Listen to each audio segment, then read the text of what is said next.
தமிழிசை பேசும்போது சொல்றாங்க, இலை மீது தாமரை குளத்தில் மலரும், அதுபோல ஆட்சியில் இரட்டை இலையுடன் தாமரை மலரும்.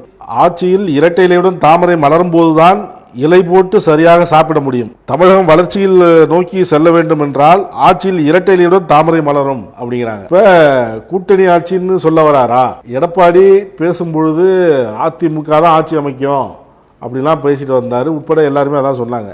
இப்ப தமிழிசை சொல்வது கூட்டணி ஆட்சி அப்படிதான் எடுத்துக்கிறதா?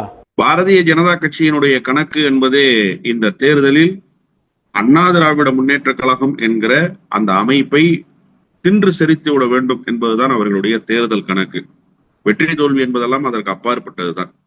எப்படி நிதிஷ்குமாரை உறவாடி கெடுத்தார்களோ, இன்றைக்கு எப்படி சந்திரபாபு நாயுடுவோடு உறவாடி அவர்களை கெடுத்துக் கொண்டிருக்கிறார்களோ, அதுபோல அதிமுகவை கபலீகரம் செய்து விட வேண்டும் என்பதுதான் பாரதிய ஜனதா கட்சியினுடைய முதல் வேலை திட்டம்.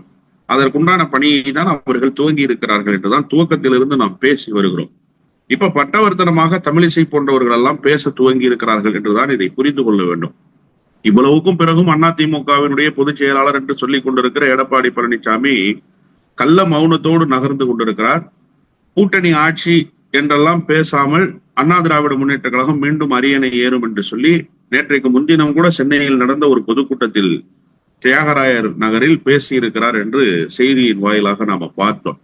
முதல்ல தேர்தலை பொறுத்தவரையில எப்படி தேர்தலை அணுகப் போகிறோம் என்கிற அந்த யுக்தியை நீங்கள் முன்கூட்டியே தயார் செய்யணும். அதனாலதான் பேரறிஞர் அண்ணா அடிக்கடி தேர்தல் காலங்களில் சொல்லுவார், பறவையின் கழுத்தும் அம்பின் முனையும் மட்டுமே கண்களுக்கு தெரிய வேண்டும்னு சொல்லுவார்.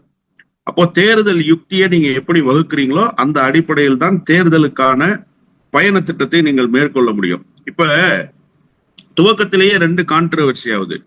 என்ன கான்ட்ரவர்சி ஆகுதுன்னா, அதிமுக ஆட்சி அமையும்னு அதிமுக தரப்புல சொல்றாங்க, கூட்டணி ஆட்சி அமையும்னு பாஜக தரப்புல சொல்றாங்க. இதுக்கு முதல்ல ஒரு முற்றுப்புள்ளி வைக்காம நீங்க தேர்தலை நோக்கி நகரவே முடியாது. பலமான கூட்டணி அமையும், இன்னும் பல கட்சிகள் வந்து சேரும்ன்றாரு. எந்த கட்சி வந்து சேரும் எடப்பாடி பழனிசாமியோட? அது குறித்து ஒரு பட்டியல் தருவதற்கு எடப்பாடி பழனிசாமி தயாராக இருக்கிறாரா?